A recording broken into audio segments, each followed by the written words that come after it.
시청자 여러분 안녕하십니까. 지금부터 저녁에 한보정로를 시작했습니다. 자, 이번 시간에는 말이죠, 이 서울 시내 지금 광화문, 그 다음에 강남이 난리가 났는데요. 강남은 나중에 좀 말씀을 드리도록 하겠고, 지금 광화문 상황을 말씀을 드리겠습니다. 자, 광화문 상황은요, 지금 이제 전광훈 목사님이 주최하는 대규모 시위가 되겠습니다. 이거는요, 지금 이제 야당에서 탄핵하잖아요. 이거를 막기 위한 대규모 그 시위가 되겠습니다. 그래서 오늘요, 이 광화문 일대에서 시작을 해가지고 이 종로 쪽을 쭉 돌고 그리고 용산까지 지금 집회를 하고 있는데, 자, 이거 우리 국민들이 과거에 조국이 끌어낼 때 하고 비슷하게 지금 참여도가 굉장히 높은 게 아니냐, 이런 판단이 듭니다. 그래서 요 관련 내용을 전해드리도록 하겠고요. 그 다음에 지금 이제 이 이재명이를 비롯해서 민당에서 계엄령을 꺼냈다가 제대로 걸려들었어요. 이종배 서울시의원이 인권위에 진정을 했는데 인권위에서 즉각적으로 진상조사에 나섰습니다. 자, 이거 이재명이 이거 인권위, 그리고 뭐 이건 이제 이종배 시의원이 이제 인권위에 진정되고 또 고발됐어요. 그래서 이 고발 사건에 대한 강제 수사, 왜냐면요, 인권위는 뭐 수사 권한은 없지 않습니까? 그래서 인권위가 조사가 끝나면 이제 필요한 후속 조치 중에는 지금 이제 수사기관에 대한 수사 의뢰도 있을 수가 있겠지만은, 글쎄요, 인권위가 과연 어떻게 나갈지 한번 이제 지켜볼 필요가 있는데, 일단 고발이 된 이 경찰 측에서는 즉각적으로 수사를 좀 해야 될 것이 아닌가, 이렇게 생각이 들어요. 이런 게 다 맞물려가지고 지금 이제 이 광화문 집회로까지 다 이어지는 것 아니겠습니까? 예. 그래서 요 인권위 관련 동향을 말씀드리도록 하겠고, 그리고 이준석 여러분들 말이죠, 이제 과거에 성접대를 대전에서 받았다. 그래서 그러니까 이제 김성진 카이스트 대표가 직접 요거를 이제 보고 받았다는 성상납을 했다. 그리고 이제 관련 증거물들이 계속해서 많이 나왔어요. 2022년도 이때. 자, 그런데 이 경찰에서 불구속 송치를 했는데요. 검찰에서 이제 조금 전에 보도를 보면은 이거 증거가 좀 부족하다. 그래서 혐의 없음 처리를 했다고 합니다. 이거 이원석이가요, 떠나기 전에 이원석 똑같이 다 이준석, 이원석, 이거 뭐 사촌간인가요? 자, 이원석이가 이준석한테 큰 선물을 주고 떠나는 것이 아닌가, 이렇게 생각이 드네요. 자, 그래서 이 내용도 말씀드리도록 하겠고, 그리고 이제 마지막으로 저도 이제 여러분께 이미 말씀을 드렸는데, 오늘 조선일보 박정훈 논설실장이 칼럼을 아주 좋은 걸 썼어요. 아니, 문재인이 그야말로 피레미 같은 거나 지금 왜 건들고 있느냐, 중대범죄, 예를 들어서 서해공무원 피살, 울산 원전 등등 뭐 많지 않습니까? 중대범죄가. 이런 거는 왜 수사를 못하고 여태까지 윤석열 대통령 정부는, 검찰은 뭐하고 앉아있느냐, 딱 그랬어요.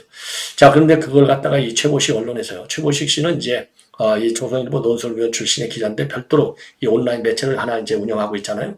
여기에서 단독으로 특종 보도를 했는데, 당시 이원석을 검찰총장이 앉힐 때 이렇게까지 할 줄은 몰랐다는 거죠.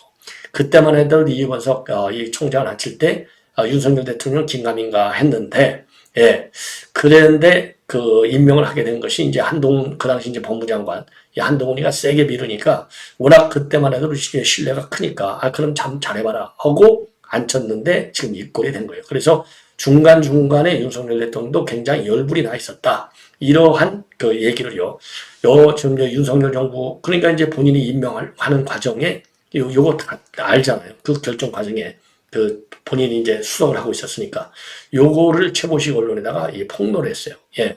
그래서 요 내용까지 여러분께 이제 말씀을 드리겠는데요.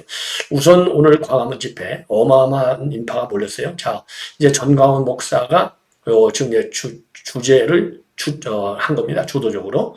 쫙 이제 광화문, 전광훈 목사 항상 이 광화문에 있는 동화 면세점에서부터 시작해요. 언제든지. 자, 그래서 오늘 주최한 이 단체는요, 우리 이제 우파 시민단체들이 모여서 만든 대한민국 살리기 운동 본부가 되겠습니다. 대한민국 살리기 운동 본부. 이 대국본이라고 하는데, 여기가 이제 주도를 했는데요. 이 대국본은 사실상 누가 주도를 하고 있느냐? 바로 전광훈 목사가 주도하고 있는 시위가 되겠습니다. 자, 그리고요, 요게 이제 보면 뭐 이거 어마어마하지 않습니까? 여기서 이제 요 글씨가 조금 좀 안 보이는데, 여기에 이제 이 글씨체를 보면요, 요게 이제 말하자면 이제 지난 8월 15일부터 시작을 했어요. 8월 15일부터 시작해갖고 이 개천절을 지나서 이 한글날까지 요 집회, 초대형 집회를 할 예정이라고 합니다. 자, 그래서 오늘 말이죠. 이 대대적으로 우리 우파 국민들이 많이 모이게 된 것이죠. 요거 경찰, 만일의 사태에 대비해서 경찰들이 쫙 진을 치고 있는 상황이 되겠고요. 요게 시가 행진을 하고 있는 모습이 되겠습니다. 자, 그런데 지금 보도를 보면은요. 이런 집회에 좀 젊은 분들이 많이 나가면 좋은데, 젊은 분들의 참여도는 상당히 낮고, 좀 연세 드신 분들, 우리가 흔히 노인이라고 하는 요 연세 드신 분들이 좀 많아서, 젊은 분들이 이러한 야권의 무분별한 이 탄핵 선동, 여기에 맞서는 모습을 보이도록 지금 주최 측에서도 좀 더 신경을 많이 썼으면 좋지 않을까 이렇게 생각이 들어요. 자, 그래서 이 대국본 대한민국 살리기 운동본부 측에서는요, 탄핵 빌드업 계엄령 발언, 이게 선동이잖아요. 이재명의 요런 선동 세력에 맞서기 위해서, 즉 선동 좌파 세력에 맞서기 위해서 요런 집회를 하는 것이다 라고 집회의 취지를 설명해놨고, 요것은요 이 과거에 촛불로다가 박근혜 대통령 탄핵 성공했잖아요. 요거를 다시 열려고 하는 것인데, 요거 용납해서는 안 되겠답니다. 그래서 요런 릴레이 집회를 계속해 나갈지 않을 수 없다. 그리고 지금 전광훈 목사는 윤 대통령을 향해서 이 반국가 세력과 맞짱 뜨는 결기를 보여라. 그리고 범보수 세력의 결집으로 계엄령 괴담 세력에 맞서야 된다. 이러한 입장을 내보였습니다. 자, 그래서 지금 이 전광훈 목사가 사실 애국 활동을 굉장히 많이 하는데요. 자, 오늘 집회에 이어서 그러니까 10월 3일 날도 열고요. 그리고 또 10월 9일 날까지 계속 열고, 또 매 주말마다 열 계획으로 있다고 합니다.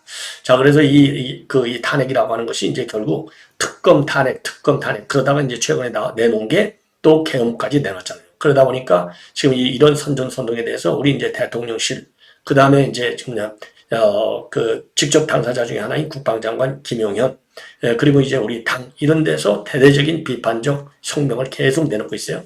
그런데 지금 민주당 측의 이 계엄 타령은 여전히 계속이 되고 있는 상황이 되겠습니다.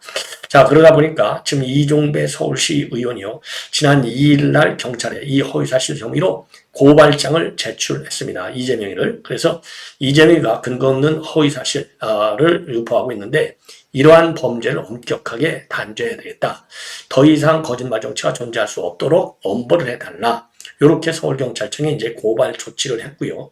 그리고 또 국가인권위원회에 또 진정을 냈습니다. 자, 그런데 진정을 낸 지 이틀 만에 전격적으로 조사에 굉장히 발빠르게 지금 조사에 착수한 거예요. 6일 날 지금 냈거든요. 네.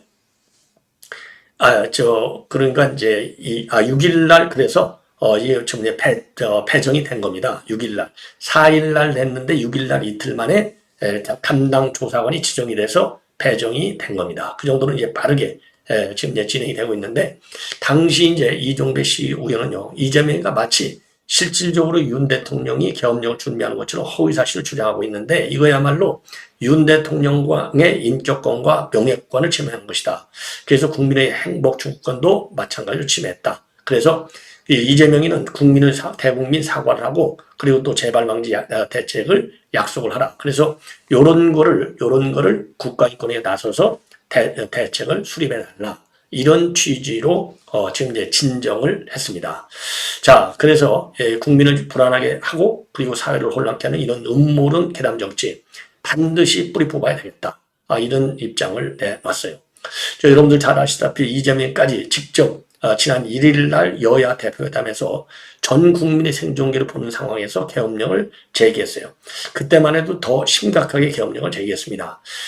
뭐라고 했냐면요, 이 계엄령, 종전에 만들었던 계엄안을 보면은 계엄 해제를 국회가 요구하는 것을 막기 위해서 국회의원들을 계엄 선포와 동시에 체포 구금했다는 계획을 꾸몄다는 얘기도 있다. 이거야말로 완벽한 독재 국가다. 이런 문제에 대해서도 우리가 더 심각하게 고민을 해야 된다. 이렇게 입장문을 굉장히 상세하게 내놨어요. 그리고 나서 추가적으로 보도하는 내용을 보면은 이재명이는 어디까지 갔느냐? 자, 윤 대통령이 계엄령 선포가 기정사실일 것처럼 전제를 하고 계엄령을 내리면 바로 이걸 해제시키는 국회 의결을 해야 될 건 아니냐. 그래서 전자투표까지 준비를 하라. 그래서 국회 밖에서 전자투표로 윤석열 대통령에 대해서 계엄령을 해제하도록 압박을 해야 될 것이 아니냐. 요 정도까지 이 가짜 선동 정치를 하고 있어요. 이 계엄령을 가지고. 자, 그러니까 우리 국민들도 굉장히 필요하잖아요. 그래서 요거는 저도 여러분께 말씀드렸잖아요. 이 사법적 강제 조치를 통해서 요거를 철저히 응징해야 되겠다. 그래서요, 이제 경찰에서 국가인권은 이렇게 빠르게 지금 이 대응을 하고 있는데 뭐하고 앉아 있는지. 그래서 경찰청에서도 즉각적으로 좀 수사를 강하게 제기해야 될 것이 아닌가. 이런 지금 내가 생각이 드네요. 자, 이번에는 지금 이제 이 문재인 정권에서 윤석열 정부에서도 윤석열 정부의 검찰 하면은 일기 검찰이 누구예요? 이원석이잖아요. 이원석이가 왜 문재인의 큰 건을 수사를 안 했느냐? 겨우 한다는 게 뭐 세 발의 피라고 할 수 있는 이건 뭐 조선일보 이 박정훈 그 칼럼에서도 직접 그런 표현을 썼어요. 그야말로 세 발의 피에 해당된다. 전주지검에서 수사하고 있는 이 사위 수사 그리고 문다의 수사 이거는 세 발의 피라는 거죠. 왜 세 발의 피냐? 정말 문재인과 관련된 중대한 수사라고 하면 울산시장 선거 사건이 있고, 그 다음에 월성 1호기 폐쇄 사건이 있고, 그 다음에 서해 공무원 피살 사건이 있고, 요런 큰 중대한 사건들, 그러니까 이제 헌법적인 이 헌법 가치를 다 무시한 이런 그 중대한 사건들이 있는데, 도대체 2년 동안 도대체 뭐하고 앉아있냐 이 말이에요. 그리고 겨우 이 세 발의 피해에 해당되는 문다혜하고 이 문다혜 남편이었던 서창호 수사, 마저도 이제서야 진행하고 있는 거. 굉장히 한심스럽다. 그런 취지의 칼럼을 썼어요. 그런 취지의 칼럼을 썼고, 이 칼럼 막판에 이제 뭐라고 되어 있냐면, 이런 게 혹시라도 윤석열 대통령이, 문재인이 윤석열 대통령을 키워줬기 때문에 의리를 지키고 있기 때문에 수사가 안 되는 것이냐. 요렇게 해석하는 사람도 있다는 겁니다. 그러나 조선일보 칼럼, 그럴 리는 없겠지만, 만에 하나 사적인 인연에 얽매여서 이런 국가적인 중대 범죄를 덮는다면 이거는 역사에 죄를 짓는 일이다. 그래서 울산시장 선거를 통해서 이제 선거제도를 흔들었고, 그리고 이제 월성 원전 사건에서는 에너지 대기를 파괴했고, 그리고 서해공무원 피살 사건에서는 국민 생명을 희생시킨 사건인데, 이런 중대한 범죄 혐의는 야말로 지금 이제 이 문재인의 사위 특혜 채용보다도 몇천 배, 몇만 배나 엄중한 사건 아니냐? 왜 이거를 수사를 안 했냐? 요런 문제 제기를 했어요. 요 문제 제기와 엇비슷하게 지금 이제 이 최보식의 언론에서 단독으로 특정 보도를 하고 있어요. 특정 보도. 이 취지는 이제 거의 비슷하게 갑니다.